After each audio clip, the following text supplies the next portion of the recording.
The arrest of Margaret should have ended the confrontation, but her security chief had other plans. Captain Rex Morrison was a former military officer who had been discharged for brutality against civilian populations. Margaret had hired him specifically because he was willing to do whatever was necessary to protect her interests. Morrison had been in the security command center when Jake's attack began. He watched through surveillance cameras as one man systematically dismantled their defenses and humiliated their forces. When he saw Margaret being arrested, he decided to take matters into his own hands. Morrison activated the estate's automated defense systems that Margaret kept hidden from the Colonial Authority inspectors. Dozens of combat drones emerged from concealed positions throughout the compound. These military-grade weapons were illegal for civilian use, but Margaret had purchased them through black market dealers. The drones were programmed to eliminate all intruders and to prevent anyone from leaving the compound alive. Morrison reasoned that if he could kill Jake and the Starpath agents, he could claim they were terrorists who had attacked the estate. He would destroy all the evidence of Margaret's crimes and somehow blame everything on the dead infiltrators. Jake saw the drones rising from their hiding places and immediately understood the danger. These machines were designed for warfare and could kill everyone in the compound in a matter of minutes. He shouted warnings to Lisa Running Bear and the other agents as he dove for cover behind a broken wall. The Colonial Authority officers were not prepared for this level of resistance. Their mission had been to arrest criminals, not to fight a military battle. Several of them were wounded in the first wave of drone attacks before they could find adequate shelter. Jake realized that he would have to deal with the drones himself if anyone was going to survive. His traditional weapons would not be effective against armored combat machines, but he had other advantages that Morrison did not expect. Jake understood the terrain better than anyone, and he could use the environment against his enemies. Jake began moving through the compound like his ancestors had moved through hostile territory. He used every piece of cover and every shadow to avoid the sensors that guided the drones. When he had to cross open ground, he moved so quickly and unpredictably that the machines could not target him accurately. The xenomineral processing facility became Jake's hunting ground. The huge machines and maze of pipes and conveyor belts provided perfect cover for someone who knew how to use them. Jake had studied the layout of this facility during his reconnaissance, and now that knowledge became his weapon. Jake used his knife to cut power cables that fed the processing equipment.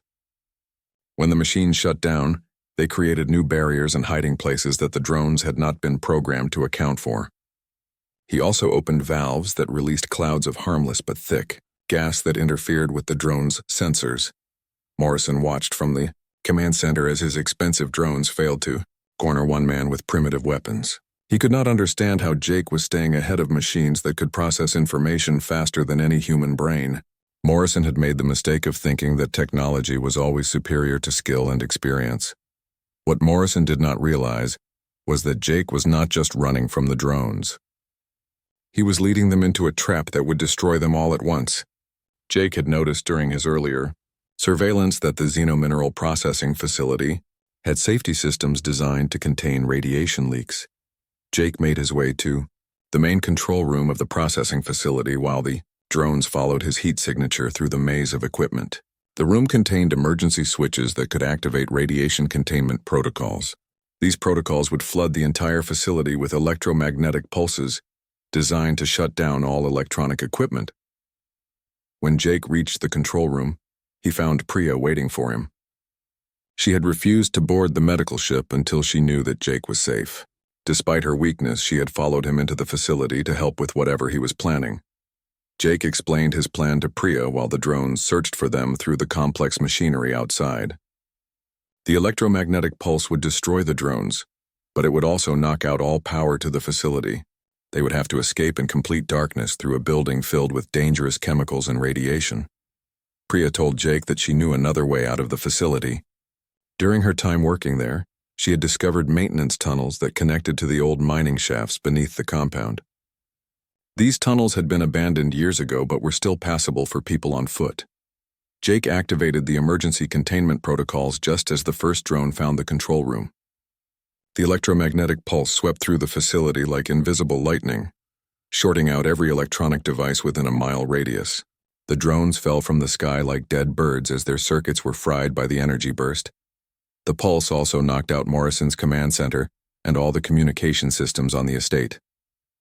He was left blind and deaf, unable to coordinate his remaining guards or call for reinforcements from off-world.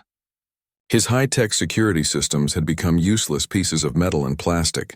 Jake and Priya made their way through the darkened facility using emergency lighting, powered by batteries that had been shielded from the electromagnetic pulse. The air was thick with chemical vapors and radiation alarms were sounding throughout the complex. They found the entrance to the maintenance tunnels behind a heavy steel door that had been locked for years. Jake cut through the lock with his knife and led Priya into the narrow passages that wound deep underground. The tunnels were dark and filled with the sound of dripping water and settling rock. As they moved through the tunnels, Jake used his grandfather's teachings about underground navigation to find their way toward the surface. The old man had shown him how to read the flow of air and the direction of water to determine which passages led where. Behind them, Morrison and his remaining guards were searching the ruined facility with flashlights and portable sensors. They found the bodies of several destroyed drones, but no trace of Jake or Priya. Morrison was becoming desperate as he realized that his plan to cover up Margaret's crimes was falling apart. Jake and Priya emerged from the tunnels in a ravine 2 miles from the main compound. From there, they could see colonial authority ships landing to provide reinforcements for the agents who had been pinned down by the drone attack. Medical ships were evacuating the wounded while security teams secured the estate. The hunt had indeed become the hunted, but not in the way Morrison had intended. His attempt to eliminate Jake had only made the crimes more serious and the evidence more damning. When the authorities found the illegal combat drones, Margaret and her associates would face additional charges for possession of military weapons. Jake looked back at the estate where smoke was still rising from the damaged buildings. He had accomplished his mission and saved not only Priya, but all the workers who had been trapped in Margaret's criminal operation. The traditional skills of his people had proven more effective than the most advanced technology money could buy. As they walked toward the colonial authority ships, Priya thanked Jake for risking his life to save her and the others. Jake replied that he had only done what his grandfather would have expected of him. When you see someone being hurt, you have a choice to walk away or to step forward and do what is right. Jake had chosen to step forward, and now Margaret's reign of cruelty was finally over. The morning that would change everything began like any other day at Margaret's estate. The workers woke up before dawn and began their daily routines. The guards started their shifts and checked their weapons. Margaret ate her breakfast and reviewed the schedule for shipping workers to the off-world mining operations. But Jake was already in position for his attack. He had spent the night moving his equipment into place throughout the compound.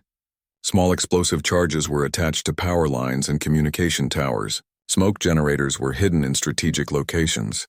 Everything was ready for the distraction that would allow the rescue operation to succeed. At exactly 10 in the morning, Jake triggered the first phase of his plan. Explosions knocked out the power grid and plunged half the compound into darkness. Thick smoke began pouring from buildings throughout the estate. Alarms started wailing as the security systems detected multiple breaches.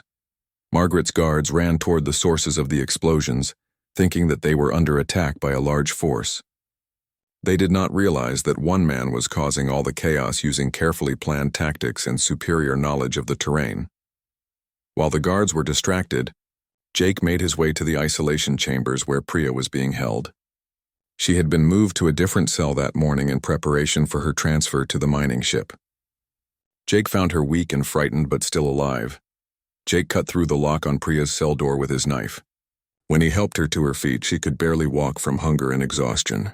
He gave her an energy bar and a bottle of water, then helped her out of the building through a window he had prepared earlier. But as they reached the courtyard outside the main house, Margaret appeared with 6 armed guards. She had realized that the explosions were too coordinated to be random accidents. Someone was deliberately attacking her operation, and she was determined to find out who. Margaret looked at Jake with confusion and anger. She saw a man in strange clothing who did not look like any soldier or police officer she had ever seen. His weapons looked primitive compared to the advanced guns her guards carried. She could not understand how such a person could have infiltrated her heavily defended compound. Jake stood between Margaret and Priya, his bow drawn and ready. He told Margaret that her crimes had been discovered, and that she was under arrest for slavery and trafficking in sentient beings. He advised her to surrender peacefully and cooperate with the authorities. Margaret laughed at Jake's words. She told him that he was just one man against her entire security force. She said that no court in the galaxy would believe the word of a primitive savage against a respected businesswoman like herself. She ordered her guards to kill Jake and recapture Priya. The guards raised their weapons, but Jake was faster than they expected. His first arrow struck the leader in the shoulder, spinning him around and dropping his gun. His second arrow disabled the weapon of another guard before the man could fire. Jake moved like water, flowing from position to position faster than the guards could track him. Margaret screamed orders at her guards, but they were confused and frightened by Jake's unconventional tactics. They had been trained to fight against other soldiers with similar weapons and equipment. They did not know how to deal with an enemy who fought like their ancient ancestors.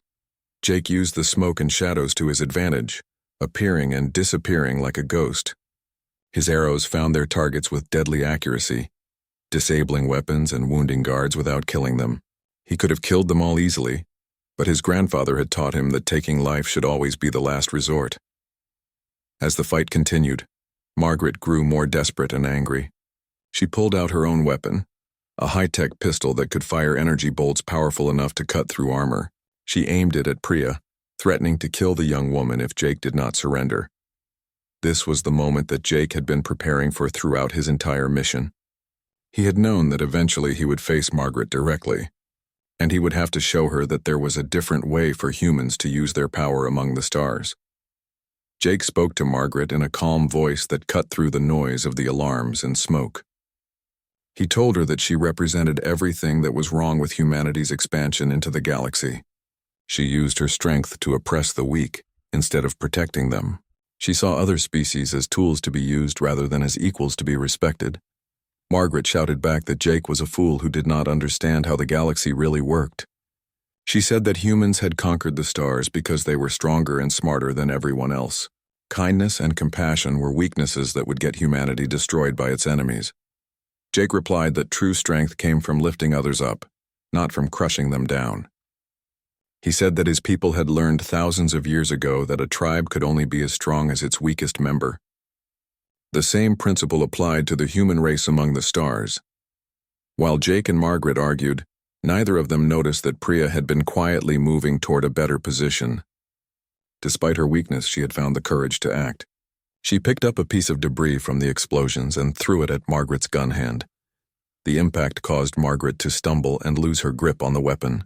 Jake seized the opportunity and rushed forward, tackling Margaret to the ground before she could recover. His hunting knife pressed against her throat as he warned her guards to drop their weapons. At that moment, the sound of spacecraft engines filled the air above the compound. 3 ships bearing the insignia of the Colonial Authority descended through the smoke and landed in the courtyard. Armed officers poured out and surrounded the remaining guards. Lisa Running Bear emerged from the lead ship with a squad of Starpath agents. She walked over to where Jake held Margaret on the ground and officially placed the criminal under arrest for crimes against sentient beings. She read Margaret her rights and informed her that similar arrests were being made at 12 other locations throughout the galaxy. Margaret's face went white as she realized that her entire network had been discovered and destroyed. All her wealth and power could not save her from the evidence that Jake and the other agents had gathered. She would spend the rest of her life in prison paying for her crimes. The rescue operation was a complete success. All the workers at the estate were freed and given medical treatment. Those who wanted to return to their home worlds were provided with transportation. Others chose to stay and work at the estate under new management that would treat them fairly. Jake helped Priya to one of the medical ships where doctors began treating her for malnutrition and radiation exposure. She would recover completely, but it would take time for her body and spirit to heal from the trauma she had endured. As Jake watched the medical ship take off with Priya aboard, he felt the satisfaction that comes from completing a difficult mission successfully. But he also knew that this was just one victory in a much larger war against those who would exploit and abuse the innocent. Jake carefully cut through the metal panel that separated him from the isolation chambers. His knife moved silently through the steel like it was cutting through soft wood. The blade had been forged using ancient techniques passed down through generations of his people. but it was made from materials that could cut through anything. When Jake opened the panel, he found himself looking into a small dark room where Priya sat huddled in the corner. She was weak from hunger and dehydration. Her clothes were dirty and torn. When she saw Jake's face appear in the wall, she was too shocked to scream. Jake held up his hand in a gesture of peace and spoke softly to her. He told her that he was there to help her, and that she did not need to be afraid. Priya looked at this stranger who had appeared like magic in her prison cell.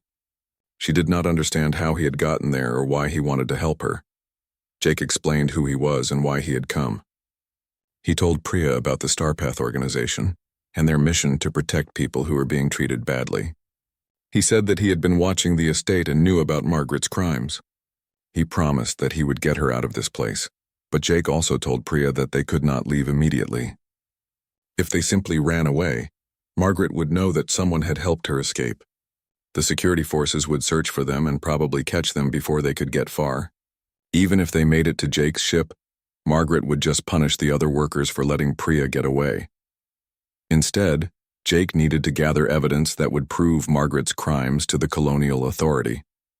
He needed to document the abuse and slavery that was happening at the estate. Only by exposing the truth could they save all the workers, not just Priya. Jake used his communication device to contact Lisa Running Bear and the other members of the Starpath network.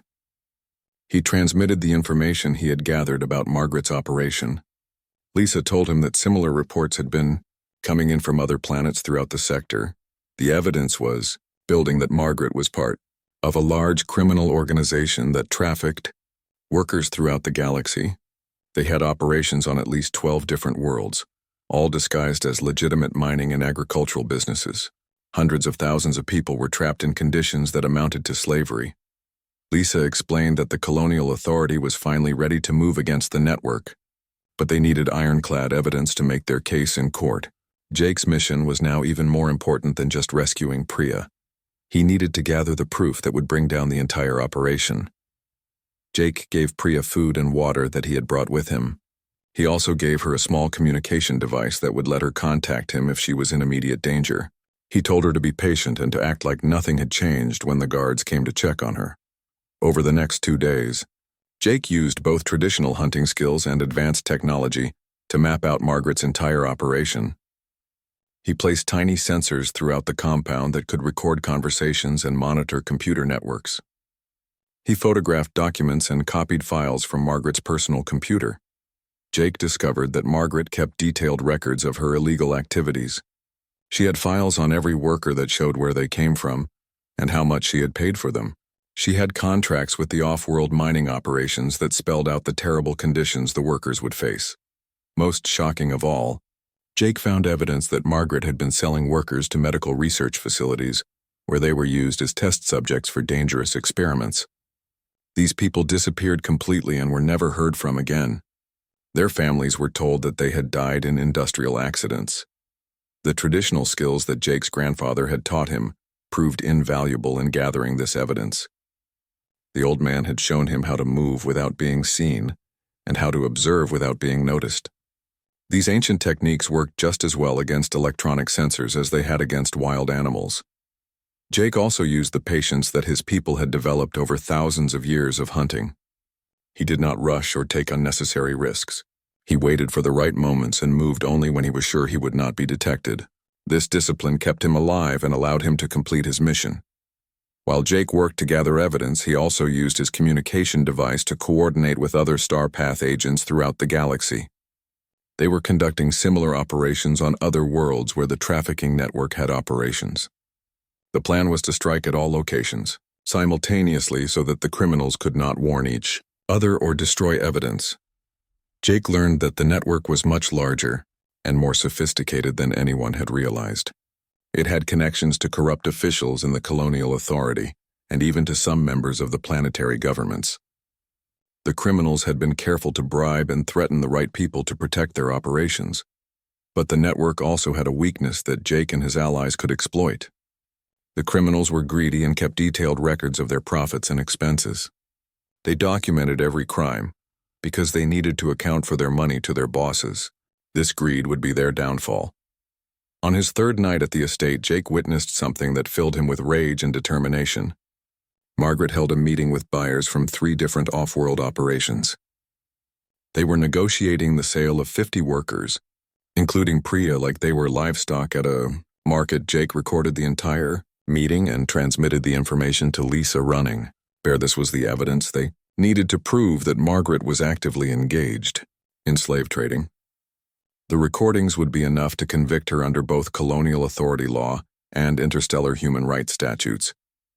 But Jake also realized that time was running out. The buyers wanted to take delivery of the workers in 2 days. If he did not act soon, Priya and the others would be shipped off to face certain death in the mines and research facilities. Jake contacted his network and requested immediate support. Lisa told him that Starpath agents on 3 other worlds had gathered similar evidence and were ready to move. The Colonial Authority had assembled a task force that would strike at all locations at the same time. The plan was simple but dangerous. Jake would create a distraction that would draw Margaret's security forces away from the main compound. While they were busy dealing with his attack, the Colonial Authority ships would land and arrest Margaret and her associates. Starpath agents would secure the workers and make sure they were safe. Jake spent his last night at the estate preparing for the confrontation. He checked his weapons and equipment one final time. He meditated in the way his grandfather had taught him, clearing his mind and focusing on the task ahead. He thought about all the people who were counting on him to succeed. When dawn came, Jake was ready to face Margaret and her forces. He had the evidence needed to convict her, and the support needed to rescue all the workers. But most importantly, he had the wisdom of his ancestors and the determination of a true hunter who protects those who cannot protect themselves. The final phase of the mission was about to begin, and Jake would show Margaret that not all humans believed in ruling through fear and cruelty. Jake's ship came down through the clouds like a ghost in the night. The advanced camouflage systems made it invisible to all sensors and radar. He landed in a valley 5 miles away from Margaret's estate where the crystal formations would hide his ship from view. Jake had studied the layout of the estate for hours before landing. His ship's computers had mapped every building and road. He knew where the guards patrolled and when they changed shifts. He had identified the power sources and communication networks that kept the compound running, but Jake also used skills that no computer could teach him. His grandfather had shown him how to read the land and understand the patterns of nature. Even on this alien world, the same principles applied. Water flowed downhill, animals made paths through the wilderness, and people followed predictable routines. Jake put on his special suit that would keep him hidden from electronic detection. The suit was black and covered with sensors that could mimic the appearance of rocks or plants. It also blocked his heat signature and muffled any sounds he might make while moving. He carried weapons that looked ancient, but were made with the most advanced materials in the galaxy. His bow was carved from wood grown on his home reservation, but the arrows had titanium tips and could penetrate any armor. His knife had been blessed by his tribal elders and could cut through steel like paper. The journey to the estate took Jake 3 hours of careful movement through the alien landscape. He avoided the main roads and security patrols by traveling through ravines and behind rock formations. His training taught him to move like water, flowing around obstacles instead of fighting through them. When Jake reached the perimeter of the estate, he saw the full extent of Margaret's operation. The main house was enormous and surrounded by dozens of smaller buildings. Guard towers with automated weapons watched over everything. Fences topped with razor wire kept the workers inside and intruders outside. Jake found a spot on a hill overlooking the compound where he could observe without being seen. He used binoculars with special filters to see through walls and detect heat signatures. What he saw made his blood run cold with anger. The workers lived in terrible conditions. Their housing was overcrowded and dirty. They had no privacy and barely enough food to survive. Many showed signs of sickness from working with dangerous materials. They moved like broken people who had given up hope. Jake watched the daily routines and began to understand how Margaret controlled her workers. Fear was her main weapon. Everyone was afraid of punishment, so they obeyed her without question. The guards were brutal and quick to use violence against anyone who caused trouble. But it was Priya's situation that made Jake decide to take action immediately. He saw her being dragged to the isolation chambers and watched Margaret's cruel speech to the other servants. He realized that this was not just worker abuse but actual slavery disguised as legal employment. Using his ship's communication system, Jake contacted his network of allies. The Star Path was an organization of Native American scouts and protectors who worked throughout the galaxy. They helped people who were trapped in situations like this one. Jake's handler was a woman named Lisa Running Bear, who coordinated rescue operations from a base on Europa. She had been fighting slavery and exploitation for 20 years. When Jake described what he had found, she immediately authorized him to proceed with a rescue mission. Lisa explained that Margaret's operation was part of a larger network they had been tracking for months. Slaves were being shipped from a state like this one to mining operations in distant systems where they would work until they died. The colonial authority knew about it, but moved too slowly to save individual victims. Jake spent 2 days studying the estate's security systems and daily schedules. He learned when the guards were most alert and when they became careless. He identified the locations of security cameras and motion detectors. He found weak points in the fences and buildings that he could exploit. Most importantly, Jake located Priya in the isolation chambers. The chambers were in the basement of the main house, connected to the building's power and air systems. Jake realized that he could access them through the utility tunnels that ran underneath the compound. Jake also discovered something that made him even more determined to act quickly. Margaret was planning to ship Priya and several other workers to an off-world mining operation in 3 days. Once they left this planet, they would disappear forever into the vast network of illegal labor camps. The mine where they were being sent was notorious for its brutal conditions. Workers typically died within a year from radiation exposure or industrial accidents. It was basically a death sentence disguised as a job transfer. On his second night of observation, Jake witnessed Margaret's daily inspection of the workers. She walked through their quarters like a queen reviewing her subjects. She found fault with everything and handed out punishments for imaginary crimes. Jake saw grown men and women cower in fear when she looked at them. Jake had seen enough. His people had a saying that when you see someone being hurt, you have a choice. You can walk away and pretend it is not your problem, or you can step forward and do what is right. Jake had never walked away from someone who needed help. That night, Jake began his infiltration of the estate. He moved through the darkness like his ancestors had moved through the forests of Earth. Every step was planned and purposeful. He avoided the electronic sensors by understanding their patterns and limitations. Jake reached the utility tunnels without being detected. The tunnels were dark and filled with pipes and cables that carried power and water throughout the compound. He followed the blueprints his ship had created and made his way toward the isolation chambers. As he crawled through the narrow spaces, Jake thought about his grandfather's teachings. The old man had told him that a true hunter does not kill for sport or anger. A true hunter kills only to protect his family and his people. Everyone who suffers under cruelty becomes part of your family, the old man had said. Jake found the access panel that led to the isolation chambers. He could hear Priya crying softly in the darkness beyond the wall. She had been without food for 2 days and was growing weak from hunger and fear. Jake knew that he had to get her out soon or she might not survive Margaret's punishment. But Jake also knew that rescuing Priya was only the beginning. Margaret's operation had to be stopped completely, and all the workers had to be freed. This would require more than a simple rescue mission. It would require a careful plan that exposed Margaret's crimes to the authorities and ensured that she faced justice. Jake began cutting through the access panel with his knife. Soon he would face Margaret directly, and she would learn that not all humans believed in ruling through fear and cruelty. Some humans still remembered that true strength comes from protecting those who cannot protect themselves. The morning started like any other day for Priya. She woke up before the sun came up and began her work. She made Margaret's bed and cleaned her bathroom.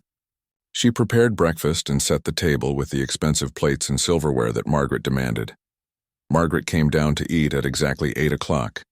She always wore beautiful clothes and jewelry that cost more than most people made in a year. Today she was in a bad mood because some of her business deals were not going well. When Margaret was unhappy, she always took it out on the servants. After breakfast, Priya began cleaning the main living room. This was the biggest room in the house with tall windows and furniture made from rare woods. On the mantel above the fireplace sat a collection of vases and sculptures from old Earth. Margaret was very proud of these pieces. because they came from the planet where humans first lived. One of the vases was over 300 years old. It was made of blue and white porcelain with delicate paintings of flowers and birds. Margaret had paid a fortune for it at an auction on Mars. She often told visitors that it represented the finest achievements of human culture. Priya was very careful when she dusted around these precious objects. She knew that Margaret would be furious if anything happened to them. But as she reached to clean behind the ancient vase, her elbow bumped against it. The vase tipped over and fell to the floor. The sound of breaking porcelain echoed through the house like a gunshot.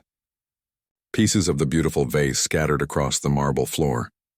300 years of history lay in ruins at Priya's feet. She stared at the broken pieces and felt her heart stop beating. Margaret heard the crash from her office upstairs. She came running down the stairs with her face red with anger.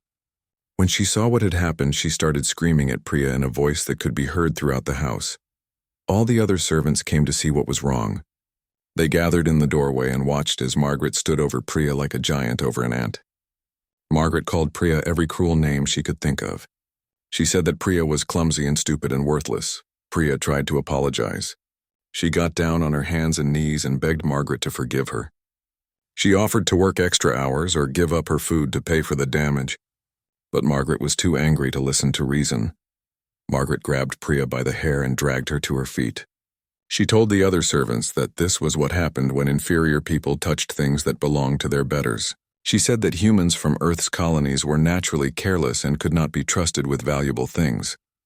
The punishment Margaret chose was worse than anything she had done before. She ordered her security guards to take Priya to the isolation chambers in the basement of the house. These were small rooms with no windows and no light. Priya would stay there for 3 days with no food and only 1 cup of water each day.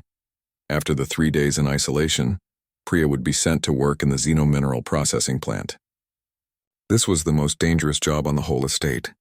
Workers who processed the raw materials often got sick from radiation exposure. Many had died from cancer or other diseases caused by the toxic substances. The other servants watched in horror as the guards dragged Priya away. She was crying and begging Margaret to show mercy. She promised to be more careful and to work harder than ever before. But Margaret had made up her mind and would not change it. Margaret made all the servants gather in the main hall. She stood in front of them like a general addressing her troops. She told them that Priya's punishment was an example for all of them. Anyone who damaged her property would face the same fate or worse. She reminded them that they were all replaceable. There were millions of people throughout the galaxy who would be happy to take their jobs. She could have any of them shipped off to work camps on distant planets where they would never see their families again. Margaret said that discipline was what made humans strong. She claimed that being soft and forgiving would weaken the human race and make them vulnerable to their enemies. She believed that ruling through fear was the only way to maintain order and prosperity. What Margaret did not know was that her cruelty was being watched by someone she had never met. High above the planet, a small spacecraft had been monitoring communications from the estate. The ship's sensors could detect distress signals and other signs of trouble. The pilot of this ship was named Jake Begay. He was a tracker and scout who worked for an organization that protected vulnerable people on the frontier worlds. Jake's grandfather had been a hunter on the old Earth reservation where his people lived. Jake had learned the traditional skills of tracking and survival, but he had adapted them for use among the stars. Jake's people were called the Navajo, and they had been hunters and protectors for thousands of years. Even after humans spread to other worlds, the Navajo continued their ancient mission of watching over those who could not protect themselves. They used both old wisdom and new technology to help people in need. Jake had been patrolling this sector of space for 2 weeks. He was looking for signs of illegal slavery and worker abuse. The signals coming from Margaret's estate had caught his attention because they showed patterns of distress and fear among the workers. Using his ship's powerful sensors, Jake could monitor communications and energy patterns from the surface. He saw that the workers were being treated badly, but he needed more evidence before he could take action.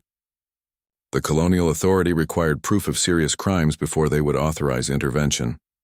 When Jake detected the spike in distress signals from Priya's punishment, he knew that something terrible was happening. He began preparing to go down to the planet's surface to investigate. His ship was equipped with advanced camouflage technology that would let him move around without being detected. Jake also carried tools and weapons that combined traditional Native American designs with futuristic materials and power sources. His people believed that the old ways were still the best ways, even among the stars. Patience, skill, and respect for all living things were more important than advanced technology. As Jake prepared for his mission, Priya sat alone in the dark isolation chamber. She was hungry and scared and did not know if she would survive the punishment Margaret had given her. But she tried to stay strong by remembering her family and hoping that someday her suffering would end. Neither Priya nor Margaret knew that help was coming. A hunter was descending from the stars, carrying with him the wisdom of his ancestors and the determination to protect the innocent from those who would harm them. The stars above Kepler 442b looked different than the ones from Earth. They burned brighter and cast strange shadows across the crystal valleys where humans had built their new world. Margaret Collins stood on the balcony of her huge house and looked down at the workers moving like ants below her feet. Her husband had died 3 years ago and left her the biggest mining company on this planet. The Xena minerals they dug from the ground were worth more than gold and made her richer every day. She owned everything she could see and more. The house was bigger than most cities back on Earth. The gardens stretched for miles in every direction. Hundreds of workers lived in small buildings near the mining sites. Margaret did not like most of the workers. They came from different planets and different species. Some looked almost human but had strange skin colors or extra arms. Others were completely alien with scales or fur or tentacles. She thought they were all beneath her. Humans were the strongest race in the galaxy and deserved to rule over everyone else. Among all the workers was one that Margaret hated more than the others. Her name was Priya Sharma and she came from New Mumbai. This was a colony that Earth had built long ago before humans spread to other star systems. Priya was 22 years old with dark skin and long black hair that she kept tied back while she worked. Priya had been sold to Margaret 2 years ago. Her family owed money to the colonial authority and could not pay it back. The debt kept growing bigger until they had no choice but to sell Priya into service. She would work for Margaret for 10 years to pay off what her family owed. Every morning, Priya woke up at 5 in the morning. She lived in a small room in the basement of the big house with 3 other servants. Her bed was just a thin mattress on a metal frame. She had 2 sets of clothes and nothing else that belonged to her. Priya cleaned Margaret's rooms every day. She made the beds and washed the floors and dusted the furniture. She served Margaret's meals and washed the dishes afterward. She did laundry and mended clothes and whatever else Margaret told her to do. The work never stopped. Margaret enjoyed making Priya's life difficult. She would inspect everything Priya cleaned and find problems even when there were none. She made Priya redo work that was already perfect. She gave Priya the hardest and dirtiest jobs in the house.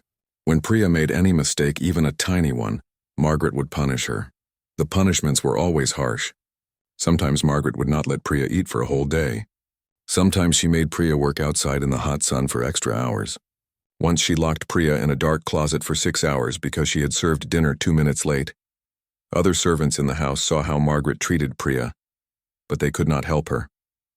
They were all afraid of Margaret too. Anyone who tried to help Priya would get punished as well. So they kept quiet and looked away when Margaret was cruel. Margaret told everyone that discipline was important. She said that humans had become the rulers of the galaxy because they were strong and tough. She believed that being kind to servants would make them lazy and worthless. She thought that fear was the best way to make people work hard. The mining operation ran day and night. Giant machines dug deep into the ground and pulled out chunks of rock that sparkled with strange colors. The xenominerals inside these rocks could power spaceships and weapons and computers. Every major government and corporation in the galaxy wanted to buy them. Most of the workers who operated the machines were aliens from conquered worlds. They worked 12-hour shifts in dangerous conditions. The radiation from the xenominerals could make them sick if they were not careful. Many workers had gotten cancer or other diseases from working too long near the materials. Margaret did not care about worker safety. She cared about profits. The more xenominerals her workers could dig up, the more money she made. She pushed them to work faster and longer even when it was dangerous. She said that workers were replaceable but xenominerals were valuable. The house where Margaret lived was like a palace. It had 50 rooms and was filled with expensive furniture and art from all over the galaxy. She had a swimming pool and a garden with rare plants from a dozen different worlds. She owned flying cars and had her own landing pad for spaceships. Priya had never seen anything like Margaret's house before she came to work there. Her family had lived in a small apartment in New Mumbai. They had barely enough money for food and clothes. The wealth that surrounded her every day reminded her of how different her life could have been. But Priya did not give up hope. She believed that someday her 10 years of service would end and she could go home to her family. She saved every small kindness from the other servants and held on to memories of her parents and her little brother. These things kept her going when Margaret was especially cruel. Margaret often talked about how humans were superior to all other races. She said that humans had earned the right to rule because they were smarter and stronger than everyone else. She pointed to the great cities humans had built and the vast fleets of spaceships they commanded as proof. What Margaret did not understand was that not all humans thought the same way she did. Across the galaxy, there were humans who believed in treating other species with respect and kindness. They thought that true strength came from helping others, not from crushing them under your feet. The night was getting late, and Margaret went back inside her house. She walked through the halls lined with paintings and sculptures worth more than most people would see in their whole lives. She passed by the kitchen where Priya was still working, cleaning the pots and pans from dinner. Margaret smiled when she saw Priya scrubbing the dishes. Tomorrow she would find new ways to make the girl's life miserable. She would think of harder work for her to do and new punishments to keep her in line. This was how Margaret showed her power and her superiority over those she considered beneath her. Far above the planet, among the cold stars and empty space, something was watching. A small ship moved quietly through the darkness, its sensors scanning the surface below. The pilot was looking for signs of trouble, searching for places where the weak were being hurt by the strong. Soon that ship would come down to the surface, and Margaret's world would begin to change in ways she could never imagine. Within hours of Jake's successful mission at Margaret's estate, the Starpath network launched coordinated operations across 12 different star systems. The evidence that Jake and other agents had gathered revealed the true scope of the trafficking organization, and it was time to shut down the entire network at once. On the mining world of Titan 7, Starpath agent Sarah White Eagle led a team that rescued 300 workers from illegal labor camps. The camps were hidden beneath legitimate mining operations, invisible to routine inspections by colonial authority officials. The workers had been trapped underground for years, forced to extract rare minerals in conditions that slowly poisoned their bodies. At the same time, agents on the agricultural planet of New Ceres discovered breeding facilities where humans and aliens were being raised like livestock to supply the trafficking network. Children as young as 10 were being prepared for lives of slavery, taught to obey without question and never to expect freedom. The operation on the research station orbiting Europa uncovered the most horrifying crimes of all. Scientists working for the network had been conducting medical experiments on kidnapped workers, testing new drugs and surgical procedures without consent. Many subjects had died or been permanently disabled by the research Lisa Running Bear coordinated. All these operations from her command ship while maintaining communication with Jake on Kepler 442b. She watched status reports flow in from agents throughout the galaxy as they struck at the heart of the criminal organization. Each success brought them closer to dismantling the entire network. But the criminals were not going to surrender without a fight. As news of the raid spread through their communication channels, the remaining leaders of the trafficking network began implementing emergency protocols. They started destroying evidence and eliminating witnesses who could testify against them. On Kepler 442b, Captain Morrison made one final desperate attempt to salvage the situation. He contacted off-world mercenary units that had been hired to provide security for the network's operations. These mercenaries were ruthless killers who cared nothing for law or morality, only for the money they were paid. Jake was helping colonial authority investigators document the evidence at Margaret's estate when the mercenary ships appeared in the sky above the compound. 3 heavily armed vessels descended through the atmosphere, their weapons targeting the government forces on the ground. The mercenaries demanded the immediate release of Margaret and the destruction of all evidence against the trafficking network. They threatened to destroy the entire compound and everyone in it if their demands were not met. The colonial authority forces were outnumbered and outgunned by the mercenary fleet, but Jake had anticipated this possibility. During his planning phase, he had requested backup from Starpath's military allies. These were Native American veterans who had served in the Colonial Authority fleet before joining the Starpath organization. They understood both military tactics and the traditional values that guided their people's mission. The Starpath fleet arrived just as the mercenaries were preparing to attack. 5 ships bearing the symbols of different Native American tribes engaged the mercenary vessels in aerial combat above the estate. The battle was fierce but brief, as the Starpath pilots used superior tactics and coordination to defeat their enemies. Commander Frank Crow Feather led the Starpath fleet in his ship Thunderbird. He had learned to fly from his father, who had been one of the first Native Americans to pilot spacecraft for the Colonial Authority. Frank combined traditional warrior skills with modern space combat techniques to devastating effect. The mercenary ships were either destroyed or forced to retreat, leaving Captain Morrison and his remaining guards trapped on the surface. With no hope of escape or rescue, Morrison finally surrendered to the Colonial Authority forces. He provided detailed information about the network structure in exchange for a reduced sentence. Meanwhile, the evidence that Jake had gathered was being analyzed by experts throughout the galaxy. Computer specialists broke the encryption on Margaret's files and discovered bank records that traced money flowing to hundreds of different operations. The financial trail revealed corruption that reached into the highest levels of several planetary governments. Forensic accountants calculated that the trafficking network had generated billions of credits in illegal profits over the past decade. They had enslaved over 2 million sentient beings and caused thousands of deaths through abuse and neglect. The scope of their crimes was larger than anyone had imagined. As the investigation expanded, more victims came forward to testify about their experiences. Workers who had escaped from other facilities provided information that led to additional raids and arrests. The network's attempt to operate in secrecy had been completely shattered. Priya played a crucial role in this phase of the operation. Despite her physical and emotional trauma, she agreed to testify about Margaret's treatment of the workers at the estate. Her detailed accounts of the daily abuse and the systematic dehumanization helped prosecutors build their case. Jake accompanied Priya to the hearings where she gave her testimony. He saw how difficult it was for her to relive the terrible experiences she had endured, but he also saw her strength and determination to ensure that Margaret faced justice. Priya had transformed from a victim into a powerful advocate for others in similar situations. The legal proceedings moved quickly, as prosecutors presented overwhelming evidence of the network's crimes. Margaret and dozens of her associates were charged with slavery, trafficking, murder, and conspiracy under both colonial authority and interstellar law. The penalties they faced included life imprisonment and massive financial penalties. During Margaret's trial, she maintained that she had done nothing wrong. She claimed that the workers had been legally contracted employees who were free to leave at any time.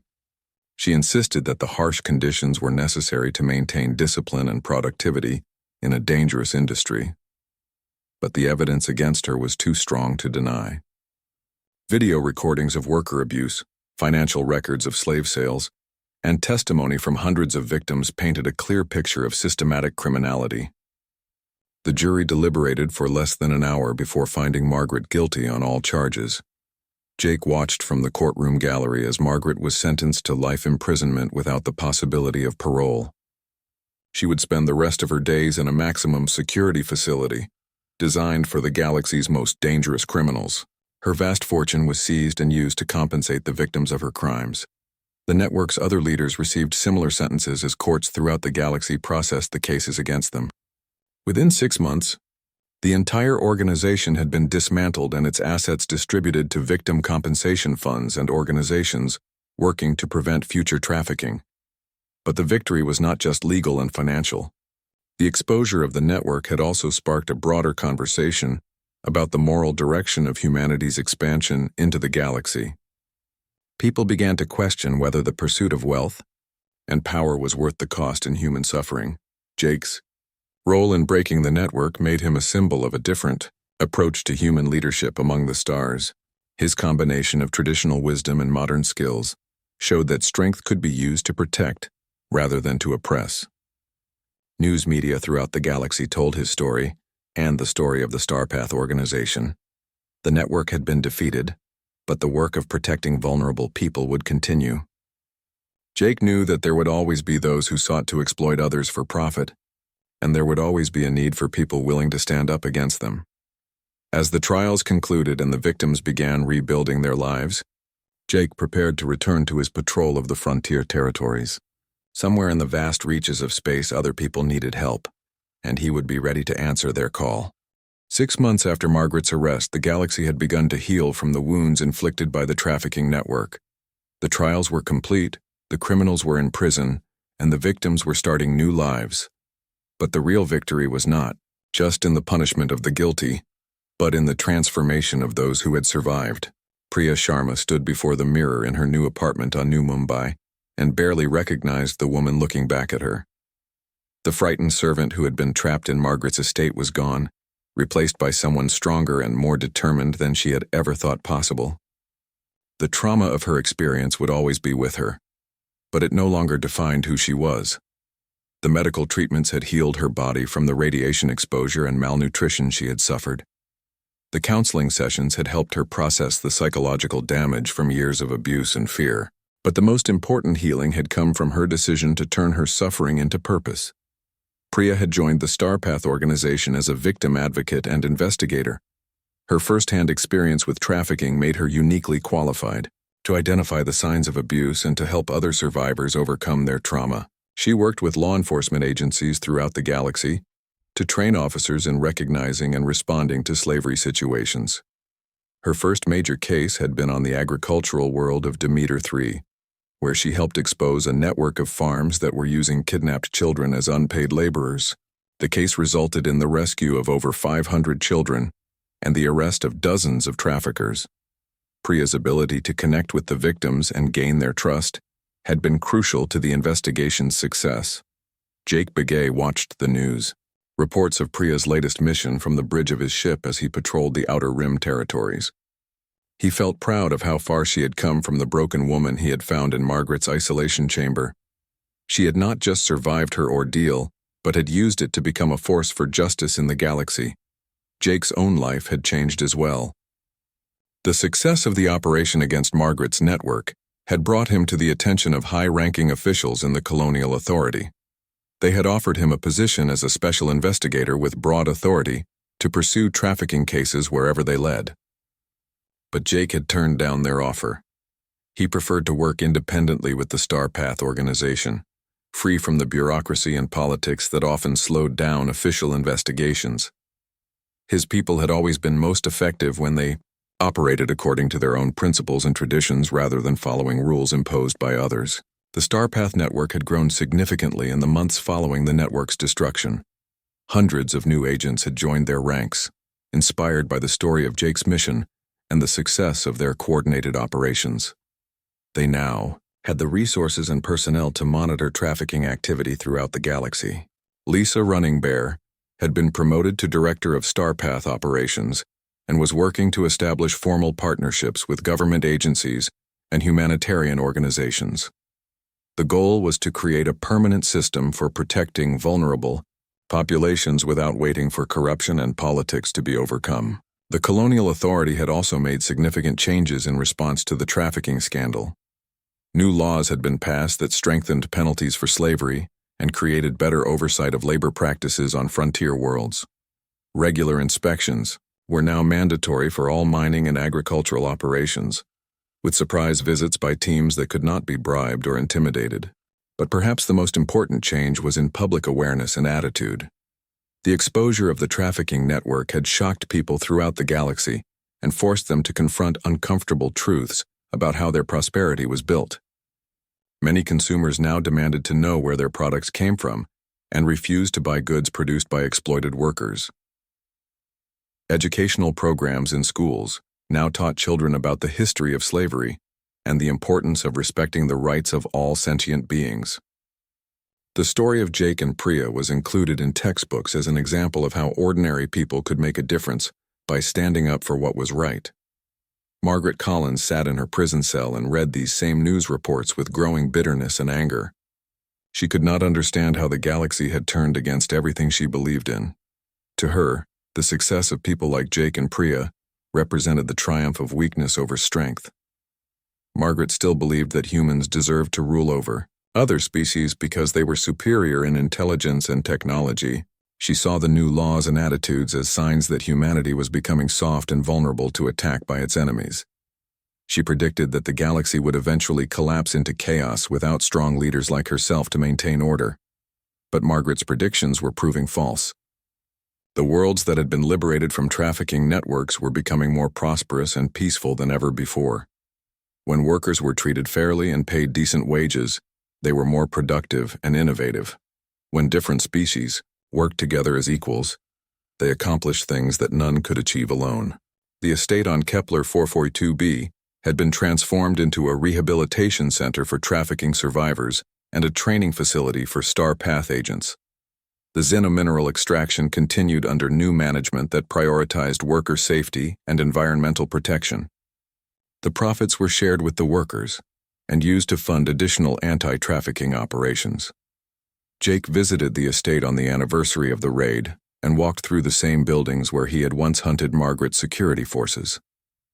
The isolation chambers had been converted into comfortable dormitories. The processing facility had been rebuilt with the latest safety equipment. The guard towers had been torn down and replaced with gardens. Most importantly, the workers no longer moved with the broken posture of defeated people. They walked with dignity and purpose, knowing that their labor was valued and their rights were protected. Children played in areas that had once been restricted zones. Laughter could be heard where there had once been only fear and silence. Jake met with Priya during his visit to the estate. They sat in the garden where Margaret's antique vase had once been displayed, now replaced by a memorial to the victims of trafficking throughout the galaxy. They talked about their work and their hopes for the future. Priya told Jake that she had been offered a position as Director of Victim Services for the Colonial Authority, but she was considering turning it down to continue working in the field. She felt that her greatest contribution was in direct contact with survivors, helping them heal and find their strength.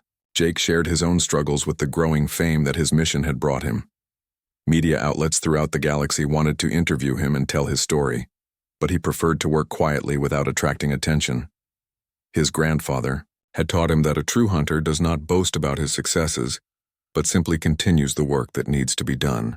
As they sat together in the peaceful garden, both Jake and Priya reflected on how much had changed since that terrible day when she had broken Margaret's vase.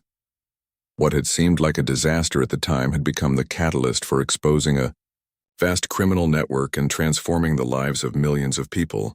They also talked about the work that still needed to be done. Trafficking and slavery had not been completely eliminated from the galaxy, only reduced and driven deeper underground. There would always be people willing to exploit others for profit, and there would always be a need for those willing to protect the vulnerable. But the victory they had achieved proved that ordinary people could make a difference when they chose to act according to their principles, rather than their fears. Jake's traditional wisdom and Priya's determination had combined to create something more powerful than any advanced technology or vast fortune. As the sun set over the crystal valleys of Kepler 442b, Jake prepared to return to his ship and continue his patrol of the frontier territories. Somewhere in the vast reaches of space, other people needed help, and he would be ready to answer their call. Priya would return to her own work, traveling from world to help survivors rebuild their lives, and to train others in recognizing and combating trafficking. She carried with her the knowledge that no matter how dark things might seem, there was always hope for justice and redemption. The story that had begun with cruelty and oppression had ended with justice and transformation. The stepmother who had punished her Indian maid so harshly had been stopped by a Navajo hunter who understood that true strength comes from protecting others, not from crushing them under your feet. And throughout the galaxy, people would remember that when ordinary individuals choose to step forward and do what is right, they can change the course of history itself.